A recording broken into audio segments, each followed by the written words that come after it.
Ladies and gentlemen, welcome back to the analysis of YOLENO TV. I hope you well from wherever you're watching this channel.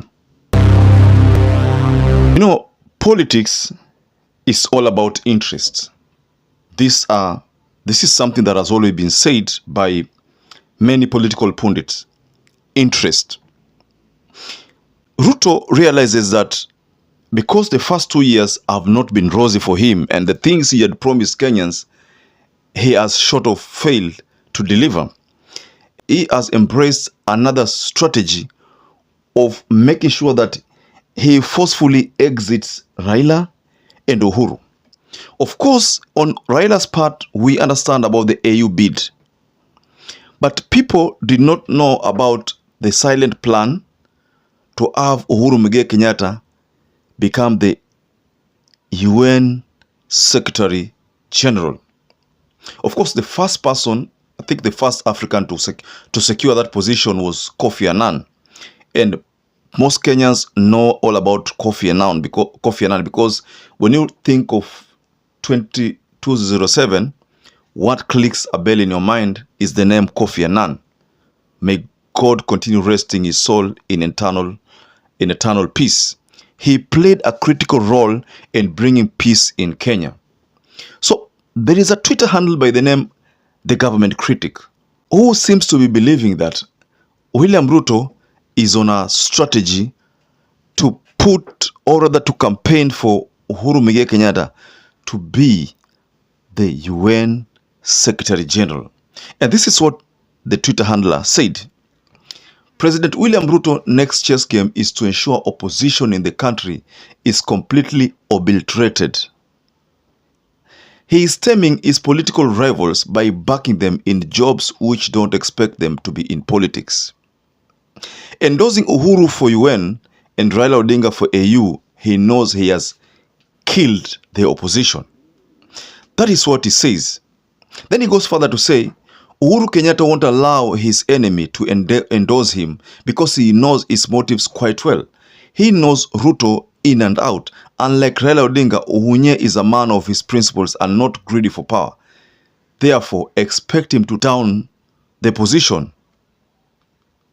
And then, if you go further, then there is also a Star newspaper still on the same story. And in the headline of Star newspaper, it says, Ruto to endorse Uhuru for UN Secretary General 2026.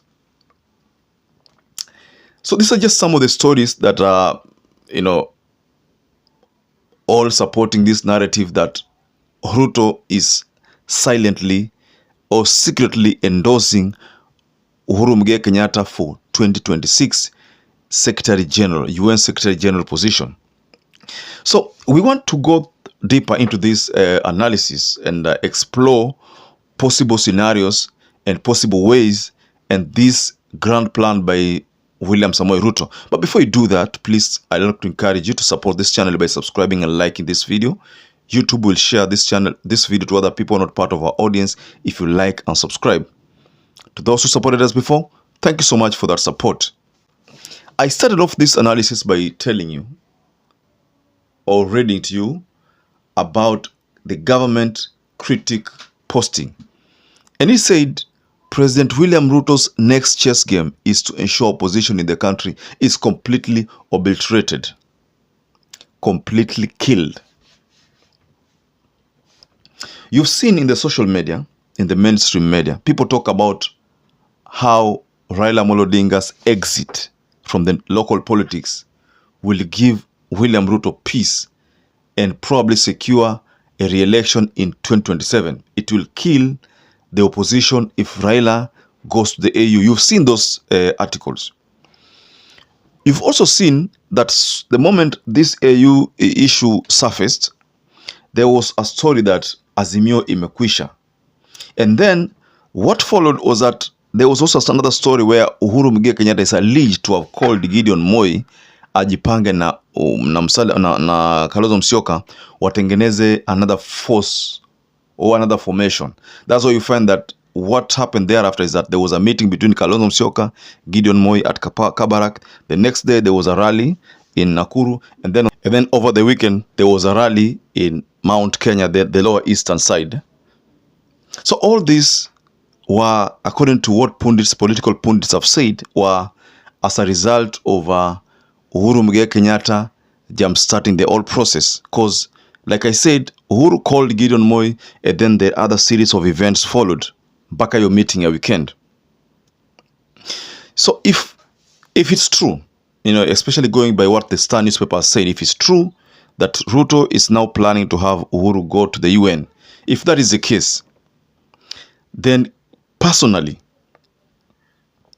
naona kama William Ruto is on a charm offensive to ensure that opposition in the country is completely obliterated. That can be true. Unajua wanasema kwamba ukiona kwamba kuna kitu kinaongelewa, of course William Ruto has not publicly pronounced it, lakini ukiona kama kitu kinaongelewa na watu wawili, watatu, wanne, then hicho kitu lazima kuwe kuna ukweli. Ili swala zima la Raila AU pia lilianza tu kuongelewa kidogo. They were testing the reaction from people. They realized that the reaction from people iko positive. So hii ya Uhuru for UN pia ni kama they are testing the reaction. And since the reaction might be positive, so they will initiate the idea that they start pushing for Uhuru for the UN Secretary General. The question is, I don't know whether Africans, the heads of state will agree hati Kenya ichukue AU na ichukue UN. Hapo ndio kuna changamoto. But of course we know, tunajua kwamba saizi William Ruto ni kama yeye na the West wako na uhusiano mzuri, especially kwa sababu baada ya zile vitu kama LGBTQ alipitisha mambo ya GMO, mambo yao yote. Hizo vitu wazungu wanapenda. Wazungu ndio wamezileta, na kwa sababu aliziendorse akazipitisha, unapata kwamba wamekuwa wakimkaribisha kila mahali, wanamkaribisha, wanamwamini at the expense of these other leaders. Ukiona kama Africa, Kenya is most favored than any other country in Africa. So Kenya is most favored, and the US realizes that Kenya ndio a destination ambao wangependa for Africa. For them to actually achieve their agenda in Africa, they always prefer Kenya as opposed to Uganda. Uganda issue kidogo na US kuna shida. Na shida ya Uganda na US si ati imeanza leo. Ni shida ilianza wakati wa Idi Amin. Because allow me to give you a little story I was going through. Inasemekana kwamba Idi Amin kuna wakati akaenda kuvamia Kenya. Alipokuwa anataka kuvamia Kenya, Kenyatta akaona hii italeta shida, akaanza kuomba US for some support, F-35s, hizo kununua hizo vifaa vya majeshi. All this was because Idi Amin alikuwa amethreaten Kenya. So US walisimama na Kenya, Israel wakasimama na Kenya, UK walisimama na Kenya.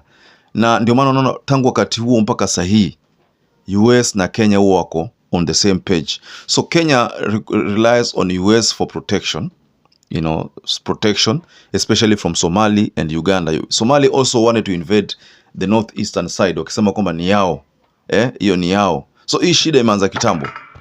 So Somalia pia walikuwa wanataka kuvamia Kenya, na wakati huo US, UK, Israel walisimama na Kenya, na ndio maana Kenya is highly indebted to this country. So I think that's why you find that William Ruto alijiingiza mzima. And because alijiingiza mzima, he now realizes that then he can push for Uhuru Muigai Kenyatta's UN Secretary General bid to be the second Secretary General in Africa after Kofi Annan. I have not done extensive research to find out if there was another one, but I remember Kofi Annan, because Kofi Annan and Kenya kuna venye iko. For those who know the history of 2007, kuna venye iko. Kofi Annan stood with Kenya, and his advice gave Kenya peace, and then we had a coalition government. That history everybody should know about.